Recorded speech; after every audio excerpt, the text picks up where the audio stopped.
Hi hello friends, ಇದು stitching tutorial ಆಗಿರುತ್ತೆ. So main fabric ಸೀದಾ ಬಟ್ಟೆ ಮೇಲೆ ನಾವು ಲೈನಿಂಗ್ ಮೇಲೆ ಹಾಸ್ಬಿಟ್ಟು ಅದನ್ನು ಸೆಕ್ಯೂರ್ ಮಾಡ್ಕೊಳ್ಳಿ ಪಿನ್ಸಿಂದ. ಸೊ ಒಂದು ಕೂಡ ಡಿಫ್ರೆನ್ಸ್ ಏನಿದೆಯಲ್ಲ, ನಾವು ನೆಕ್ ಫಿನಿಶಿಂಗ್ ಲೈನ್ಗೆ ಹಾಕ್ಕೊಳ್ತೀವಿ. ಇದಕ್ಕೆ ನಾನು ಕ್ಯಾನ್ವಸ್ ಹಾಕ್ತಾಯಿಲ್ಲ, ಡೈರೆಕ್ಟ್ ಟರ್ನ್ ಮಾಡ್ತೀನಿ. ಸೊ ಫ್ಯಾಬ್ರಿಕ್ ಸ್ವಲ್ಪ ಸ್ಟಿಫ್ನೆಸ್ ಇತ್ತು ಅಂತಂತಂದರೆ ನೀವು ಡೈರೆಕ್ಟ್ ಹಾಕ್ಬೋದು, ಕ್ಯಾನ್ವಸ್ ಏನು ರಿಕ್ವೈರ್ಡ್ ಇರಲ್ಲ. ಕ್ಲಾತ್ ಕ್ವಾಲಿಟಿ ಏನಾದರೂ ಅಗದಿ ತೆಳ್ಳಗಿದೆ ಇಲ್ಲ ಸ್ಮೂತ್ ಇದೆ ಅಂತಂತಂದರೆ ಕ್ಯಾನ್ವಸ್ ನೀವು ಕಂಪಲ್ಸರಿ ಹಾಕಬೇಕು. ಸೊ ಈ ಥರ ನಾನು ಒಂದು ಗೋಡ ಡಿಫ್ರೆನ್ಸ್ ಕೊಟ್ಬಿಟ್ಟು ಅದನ್ನು ರಿವರ್ಸ್ ಮಾಡಿಬಿಟ್ಟು ಅದನ್ನು ಸ್ಮೂತ್ ಮಾಡಿ ನಿಮ್ಮ ಫಿಂಗರ್ಸ್ ಟಿಪ್ಸಿಂದ ಏನಿದೆಯಲ್ಲ ಅದನ್ನು ಕ್ಲಿಯರ್ ಮಾಡ್ಕೊಳ್ಳಿ. ಸೊ ದಟ್ ಅದು ನಿಮಗೆ ಫಿನಿಶಿಂಗ್ ನೀಟ್ ಬರುತ್ತೆ. ಸೊ ಎಂಡಲ್ಲಿ ಸ್ಟಿಚ್ ಹಾಕಿ ಅದನ್ನು ಫಿನಿಶ್ ಮಾಡಿ ಇಟ್ಕೊಳ್ಳಿ, ಎಲ್ಲ ಸೆಕ್ಯೂರ್ ಮಾಡಿ. ಇದು ಪ್ರಿನ್ಸಸ್ ಕಟ್ ಕಪ್ಪು, ಒಂದು ಲೆಫ್ಟ್ ಒಂದು ರೈಟು. ಇದನ್ನು ಕೂಡ ನಾನು ಸೆಕ್ಯೂರ್ ಮಾಡಿ ಮೇನ್ ಫ್ಯಾಬ್ರಿಕ್ ಮೇಲೆ ಲೈನಿಂಗ್ ಇಟ್ಟು ಸೆಕ್ಯೂರ್ ಮಾಡಿ ಇಟ್ಟಿದ್ದೇನೆ. ಬ್ಯಾಕದು ಕೂಡ ಸೇಮ್ ಪ್ರೊಸೀಜರ್ ಇರುತ್ತೆ. ನಿಮಗೆ ಫ್ರಂಟಲ್ಲಿ ಯಾವ ಥರ ನೀವು ಟರ್ನಿಂಗ್ ಸೆಮೆನ್ಸ್ ಹಾಕ್ಕೊಳ್ತಿರಲ್ಲ ಅದೇ ಸೇಮ್. ಒಂದು ಫುಟ್ ಡಿಫ್ರೆನ್ಸ್ ಇಲ್ಲ, ಒಂದು ಗೋಡ ಡಿಫ್ರೆನ್ಸ್ ಹಾಕ್ಬಿಟ್ಟು ಎಕ್ಸ್ಟ್ರಾ ಕ್ಲಾತ್ ಕಟ್ ಮಾಡಿಕೊಂಡು ಕಚ್ ಕೊಡೋದ್ರಿಂದ ಏನಾಗುತ್ತೆ, ನಿಮ್ಮದು ಬ್ಲೌಸ್ದು ಫ್ಯಾಬ್ರಿಕ್ ಏನಿದೆಲ್ಲ ಫಿನಿಶಿಂಗ್ ನೀಟ್ ಬರುತ್ತೆ. ಆಮೇಲೆ ಟರ್ನಿಂಗಿಗೂ ಪ್ರಾಬ್ಲಮ್ ಕೊಡೋಲ್ಲ. ಸೊ ಬ್ಯಾಕ್ ಕೂಡ ನಾನು ರೆಡಿ ಮಾಡಿ ಇಟ್ಕೊಂಡು ಫ್ರಂಟ್ ಕಪ್ ಹೇಗೆ ಅಟ್ಯಾಚ್ ಮಾಡೋದು ಅಂತ ತೋರಿಸ್ತಾ ಇದ್ದೀನಿ.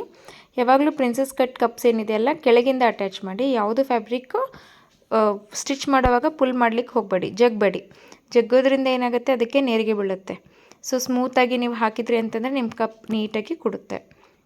ಸೊ ಅದೇ ಥರ 2 ಕಪ್ ಫಿನಿಶಿಂಗ್ ಆದಮೇಲೆ ಶೋಲ್ಡರ್ ಜಾಯಿನ್ ಮಾಡ್ಕೊಳ್ಳಿ. ಶೋಲ್ಡರ್ ಜಾಯಿನು ನಿಮಗೆ ಶೋಲ್ಡರ್ ಸ್ಲೂಪಾಗಿ ಸ್ವಲ್ಪ ಒಂದು ಕಾಲು ಇಂಚ್ ಸ್ಲೂಪ್ ತೊಗೊಳ್ಳಿ. ಇದು ನಾನು ಪೈಪಿಂಗ್ ಲೈನ್ಗೆ ಪಟ್ಟಿ ಮಾಡಿಟ್ಟಿರೋದು. ಇದು ಸ್ಲೀವ್ಲೆಸ್ ಆಗಿರೋದ್ರಿಂದ ಸ್ಲೀವ್ ಪಾರ್ಟಲ್ಲಿ ಏನಿರುತ್ತೆ ಪೈಪಿಂಗ್ ಬರುತ್ತೆ. ಸೊ ಒನ್ ಇಂಚ್ ಕ್ಲಾತ್ ನೀವು ಕ್ರಾಸ್ ಕಟ್ಟಿಂಗಲ್ಲಿ ಮಾಡಿಕೊಂಡು ಅದನ್ನು ಅಟ್ಯಾಚ್ ಮಾಡ್ಕೊಳ್ಳಿ. ಫಸ್ಟ್ ಮೇನ್ ಫ್ಯಾಬ್ರಿಕ್ ಮೇಲೆ ಒಂದು ಲೇಯರ್ ಹಾಕ್ಕೊಂಡ್ಬಿಟ್ಟು ಹಿಂದಿರುಗಿಸಿ ನಿಮಗೆ ಎಷ್ಟು ಸೈಜಲ್ಲಿ ಪೈಪಿಂಗ್ ಬೇಕು, ನಿಮಗೆ ತಿನ್ ಫಿನಿಶಿಂಗ್ ಬೇಕು ಅಂತಂತಂದರೆ ಥ್ರೆಡ್ ಹಾಕ್ಕೋಬೋದು, ಇಲ್ಲಾಂತಂದರೆ ಕ್ಲಾತ್ ಸ್ಟಿಫ್ ಇತ್ತು ಅಂತಂದರೆ ಅದರಲ್ಲೂ ಮಾಡ್ಬೋದು. ಸೊ ಈ ಥರ ಮಾಡಿ ಫಿನಿಶಿಂಗ್ ಮಾಡ್ಕೊಳ್ತಾ ಇದ್ದೀನಿ ನಾನು 2 ಸೈಡು.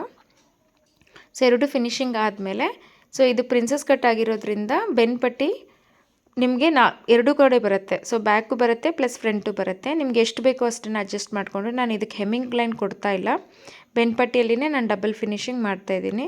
ಸೊ ದಟ್ ಸ್ಟಿಫಾಗಿ ನೀಟಾಗಿ ಬರುತ್ತೆ. ಸೊ ಹೆಮ್ಮಿಂಗ್ ಬೇಕಾಗಲ್ಲ ಇದಕ್ಕೆ. ಸೊ ಹೆಮ್ಮಿಂಗ್ ಬೇಕಂತಂದವರು ಹೆಮ್ಮಿಂಗ್ ಮಾಡ್ಕೋಬೋದು, ಇಲ್ಲ ಅಂತಂತಂದರೆ ಅದರಲ್ಲಿ ನಾವು ರಿಟರ್ನ್ ಹಾಕ್ಬೋದು. ಸೊ ಅದರಲ್ಲೇ ಟರ್ನಿಂಗ್. ಈಗ ನಾನು ಇದನ್ನು ಸೀದಾ ಮೇಲೆ ಫಿನಿಶಿಂಗ್ ಹೇಗೆ ಮಾಡೋದು ಅಂತ ತೋರಿಸ್ತಾ ಇದ್ದೀನಿ ನೋಡಿ. ನಿಮ್ಮದು ಓವರ್ಲಾಕ್ ಮಿಷನ್ ಇತ್ತು ಅಂತಂತಂದರೆ ನೀವು ಓವರ್ಲಾಕ್ ಮಾಡ್ಕೋಬೋದು. ನನ್ನ ಹತ್ರ ಮಿಷನ್ ಇಲ್ಲದ್ರಿಂದ ನಾನು ಸೀದಾ ಉಲ್ಟಾ ಮಾಡ್ತೀನಿ. ಫಸ್ಟ್ ಸೀದಾ ಮೇಲೆ ನೀವೇನಿದೆ ಒಂದು ಸ್ಟಿಚ್ ಲೈನ್ ಹಾಕ್ಕೊಳ್ಳಿ. ಸ್ಟಿಚ್ ಲೈನ್ ಹಾಕ್ಕೊಂಡು ಫುಲ್ ಎಂಡ್ ಮಟ್ಟ ಸ್ಲೀವ್ಸ್ ಮಟ್ಟ ಬಂದುಬಿಡಿ. ಇದು ಸ್ಲೀವ್ಲೆಸ್ ಇರೋದ್ರಿಂದ ಸೊ ಸ್ಲೀವ್ ಎಂಡ್ ಆರ್ಮ್ ಹೋಲ್ಗೆ ಎಂಡ್ ಆಗುತ್ತೆ. ಸೊ ಅದಾದಮೇಲೆ ಅವ್ರದ್ದು ವೇಸ್ಟ್ ರೌಂಡ್ ಎಷ್ಟಿದೆ ಅಂತ ನೋಡ್ಕೋಬೇಕು.